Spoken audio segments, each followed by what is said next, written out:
Sorry, मैं काफ़ी दिनों से वीडियो नहीं बना रहा था। एक्चुअली मेरी तबीयत नहीं ठीक थी, पर अब मैं ठीक हूँ और अब वीडियोस बनाना रेगुलर शुरू करूँगा। ये मैंने इकोनॉमिक्स का MCQ सीरीज़ शुरू कर रहा हूँ। देखिए, इसमें मिक्स क्वेश्चन है बहुत सारे चैप्टर्स के।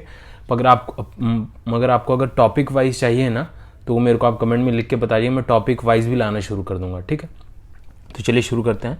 सबसे पहला क्वेश्चन देखते हैं। बोलता है the scope of the indifference curve shows consumer equilibrium at the point where MRS is dash to price line। बोल रहा है scope of the indifference curve shows consumer equilibrium, मतलब किस पॉइंट पे होगा MRS और प्राइस लाइन के, less than, more than, equal to, या फिर नन ऑफ द अबव। बताइए करेक्ट आंसर इसका। तो इसका करेक्ट आंसर है आपको इक्वल टू। ठीक है, इसका एक्सप्लेनेशन क्या है? Consumer will be in equilibrium only when MRS is equal to price line. जब आपका प्राइस लाइन और MRS इक्वल होता है तभी कंज्यूमर इक्विलिब्रियम होता है। ठीक है, यानी जब भी आप देखते होंगे ऐसे आपका प्राइस लाइन जा रहा है, मान लो बजट लाइन, और ये आपका ये इस पॉइंट पे आपका इक्विलिब्रियम अचीव होता है। ठीक है, नेक्स्ट क्वेश्चन देखते हैं। Forecasting of demand is the art and science of predicting। Forecasting of demand is the art and science of predicting। बताइए, A actual demand for a product at the same future date, दूसरा probable demand in future, C total demand in future, D none of these। ठीक है, तो obviously इसका correct answer है B probable demand in future। ऐसा क्यों? क्योंकि forecasting in general refers to knowing or measuring the status or nature of an event to or variable before it occurs। ठीक है, कुछ अकर होने से पहले ही जब आप किसी चीज़ को एस्टिमेट कर लेते हैं या उसको मेजर कर लेते हैं, उसके स्टेटस को या नेचर को, तब उसको फोरकास्टिंग बोलते हैं।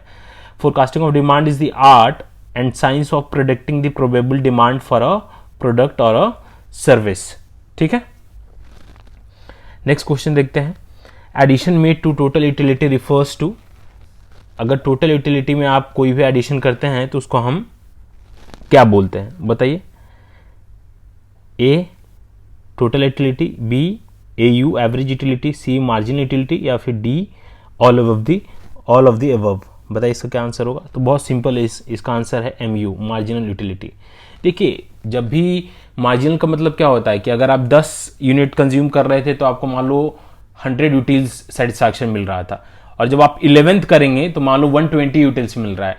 तो जो ये एडिशन हुआ ना 10 से 11 के यूटिल के बीच में, उसको हम बोलते हैं मार्जिनल यूटिलिटीज। ठीक है, तो marginal utility is the addition made to total utility by the consumption of an additional unit of a community. मान लो आप 10 यूनिट खाते हो तो आपको 100 यूटिल सेटिस्फैक्शन मिल रहा था, उसी का अगर आप 11 यूनिट खाओगे तो मान लो 120 यूटिल्स आपको सेटिस्फैक्शन मिलने लग गया।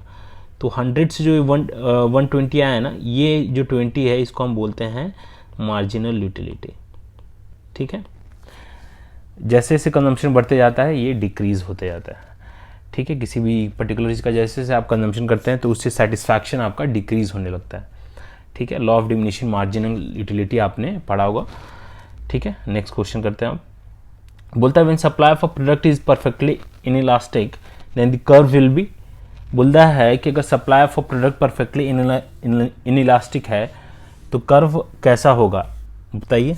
ए parallel to y axis, B parallel to x axis, C at the angle of 45 degree, या फिर डी स्लोपिंग अपवर्ड्स। देखो इसका बहुत सिंपल आंसर है पैरेलल टू y एक्सिस। ठीक है, तो बेसिकली मान लो ऐसे आपका जा रहा है। ठीक है, करेक्ट, प्राइस और डिमांड मान लो आपने ऐसे मैप कर दिया, तो आपका अगर इनइलास्टिक होगा ना, डिमांड स्लैश सप्लाई कर दो इसको, तो ये अगर ऐसा स्ट्रेट लाइन अगर आपका है,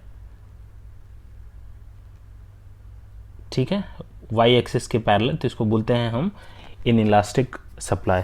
if due to change in price the quantity supplied of goods remain unchanged, such goods are said to have inelastic supply, that means the supply cannot be changed। this is shown by the vertical supply curve or curve parallel to y axis।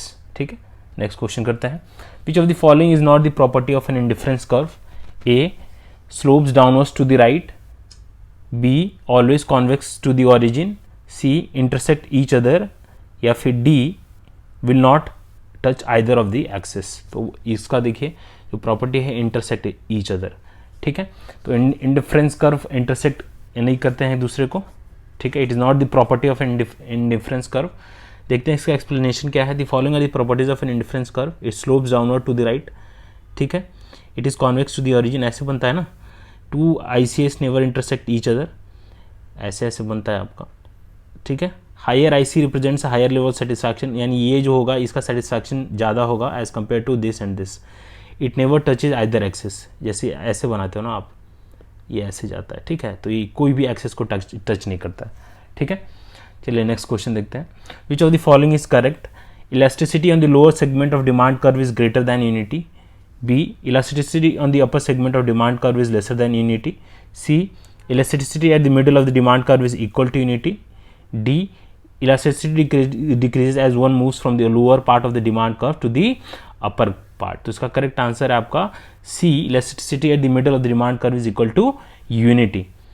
So point elasticity at any point can be measured by the following formula. That means elasticity on lower segment of demand curve is less than 1.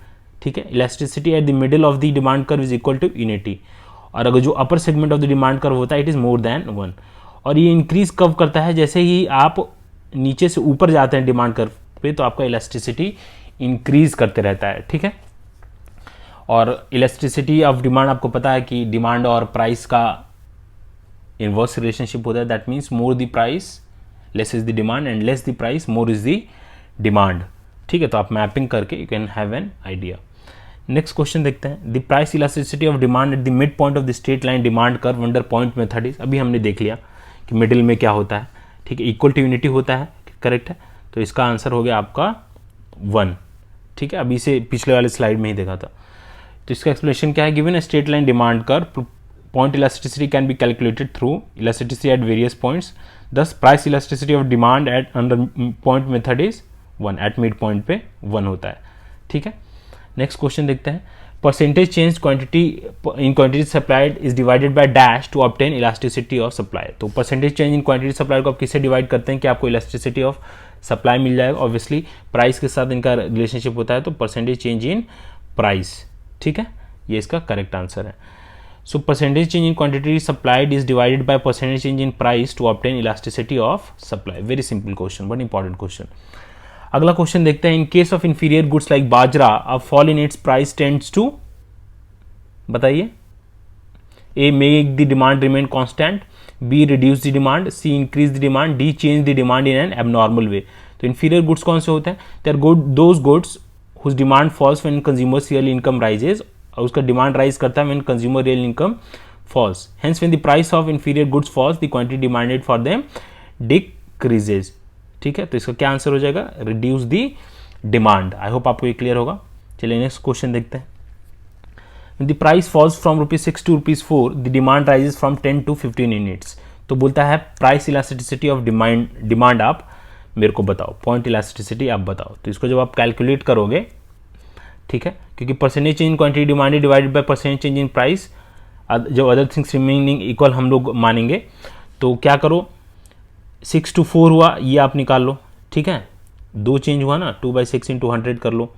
फिर 10 से 15 increase हुआ, तो 5/10 × 100, इन दोनों का change निकाल लिया आपने, ठीक है। अब उसके बाद आप उसको सॉल्व कर लो। तो क्या बोलता है? Percentage change in quantity demand divide by the percentage change in price, other things remaining equal. तो 0.5 डिवाइड बाई 0.333, तो 1.5 इसका आंसर आ जाएगा, ठीक है। सॉरी,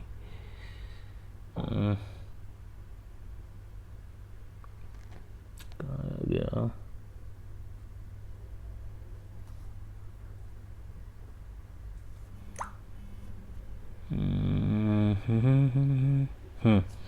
ठीक है। तो इसका करेक्ट आंसर है आपका 1.5, ठीक है।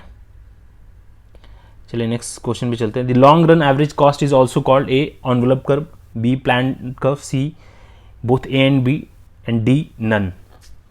देखिए प्लान कर्व तो हम लोग शॉर्ट टर्म एवरेज कॉस्ट को बोलते हैं। शॉर्ट टर्म जो आपका एवरेज कॉस्ट होता है ना, उसको हम लोग बोलते हैं, ठीक है। तो इसका आंसर है एनवेलप कर्व। ऐसा क्यों होता है कि जो भी आपका, जैसे ये होता है ना, ये शॉर्ट टर्म एवरेज कॉस्ट होता है, तो इसको ज्वाइन करके फिर आपका लॉन्ग टर्म बनता है। तो इसीलिए ना ये सारे शॉर्ट टर्म को ना एनवेलप करता है, नीचे से इस्टेब्लिश करते हो जाते हैं, इसीलिए इसको एनवेलप कर्व कहते हैं। जिसका आंसर देखते हैं क्या बोलता है, long run average cost curve is known as planning curve भी बोलते हैं इसको, और एनवेलप कर्व भी बोलते हैं। This is because a firm plans to produce an output in the long run by choosing a plant on the long run average cost curve corresponding to the output. क्योंकि हम जानते हैं long run में सारे variable होते हैं और short run में तो वेरिएबल और फिक्स्ड कॉस्ट भी आपके होते हैं। It helps the firm decide the size of the plant for producing the desired output at the least possible cost. In long run, the average cost curve is derived by joining all the minimum points of average cost curve at different levels of production। ठीक है, इसीलिए इसको planning curve या envelope curve बोलते हैं। देख रहे हो ये छोटे छोटे जो हैं इसके सारे लोअर पॉइंट से आपका जा रहा है एनवेलप करते हुए, इसीलिए long run average cost curve को हम लोग एनवेलप कर्व भी बोलते हैं। The law of diminishing return applies to short run but not the long run. B, the long run but not the short run. C, both the short run and long run. D, neither the short run nor long run। ठीक है, इसका answer बताओ। तो इसका answer the short run but not the long run, क्योंकि short run में आपका variable और फिक्स दोनों होता है, ये चीज़ याद रखिए। तो ये देखिए मैंने बनाया है, क्या बोले, the short run is a period of time in which at least one factor of production is fixed. In the long run all factors are variable. Total product is the amount of output produced for each quantity of a variable input. The marginal product is the change in total product when the variable factor changes by 1 unit. The law of diminishing returns states that an increasing amount of a variable factor is added to a fixed factor. The marginal product of the variable factor may at first rise but must eventually fall. ठीक है, the law of diminishing returns applies in the short run because only then is some factor fixed। क्योंकि तभी कुछ factors fix होते हैं। Long run में तो क्या होता है, सारे के सारे वेरिएबल हो जाते हैं। The source of law is that resources are not perfect substitutes to get an additional unit of output, only the variable input can be increased but the variable input is an imperfect substitute for the fixed input, so you obtain less and less extra output for each additional unit of the variable input। इसलिए marginal product को गिरना होगा। इन सबको मैं आपको detail में करा दूंगा, तो बस आप मेरे को बताइएगा कि आपको डिफरेंट टॉपिक्स पे चाहिए कि टॉपिक वाइज कवर करूं या मिक्स्ड कवर करूं, ये मेरे को आप बता दीजिएगा। ठीक है, अब जल्दी रोज़ वीडियोज़ आएंगे, आप उसकी टेंशन मत लीजिएगा। Thank you, bye bye, take care.